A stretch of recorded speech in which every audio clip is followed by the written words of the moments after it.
আপনার মোবাইলে যতগুলো অ্যাকাউন্ট আছে পাসওয়ার্ড ভুলে গেছেন, সহজেই বের করতে পারবেন। যেমন বিকাশ, নগদ, ফেসবুক, মেসেঞ্জার এবং গুগল অ্যাকাউন্ট। এই অ্যাকাউন্টগুলোর পাসওয়ার্ড কিন্তু মনে থাকে না ভাই, সবগুলো অ্যাকাউন্টের পাসওয়ার্ড একসাথে বের করতে পারবেন আপনার মোবাইলটা থেকে। আসেন শিখে আসি। আমি মূল ভিডিওতে চলে আসলাম। অনেকেই কিন্তু বিকাশ, নগদ, ফেসবুক এবং গুগল অ্যাকাউন্টের পাসওয়ার্ড ভুলে যান, তখন মনে করতে পারেন না, লিখে রাখছিলেন, হারাই ফেলছেন। আপনার মোবাইল থেকেই ভুলে যাওয়া পাসওয়ার্ড বের করতে পারবেন, মানে যতগুলো অ্যাকাউন্ট আছে। কিভাবে সম্ভব দেখাচ্ছি। ফোন থেকে সেটিংস অপশনে চলে আসবেন। সেটিংসে আসার পরে একটু নিচে চলে আসবেন। প্রত্যেকটা মোবাইলেই কিন্তু এই সেটিংসটা থাকে। এখানে লেখা আছে গুগল, এই গুগলের উপরে ট্যাপ দিবেন। ট্যাপ দেওয়ার সাথে সাথে একটু অপেক্ষা করবেন। এইখানে দেখুন পাসওয়ার্ড ম্যানেজার নামে একটা অপশন চলে আসছে, এই অপশনটার উপরে ট্যাপ দিবেন।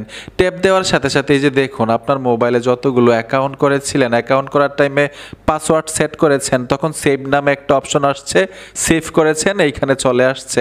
আপনি যদি ট্যাপ দেন আপনার স্ক্রিন লক চাইবে, স্ক্রিন লকটা দিয়ে দিবেন, সাথে সাথে পাসওয়ার্ড শো করবে। ঠিক এরকমভাবে যে অ্যাকাউন্টের পাসওয়ার্ড দরকার আপনি নিতে পারবেন। তবে অ্যাকাউন্ট করার টাইমে পাসওয়ার্ড যখন সেট করেছেন, যদি সেভ করে থাকেন এইখানে থাকবে। আশা করি বুঝতে পেরেছেন। পাসওয়ার্ড সেট করার টাইমে যদি সেভ করে রাখেন, মোবাইলে কোত্থেকে বের করতে হয়।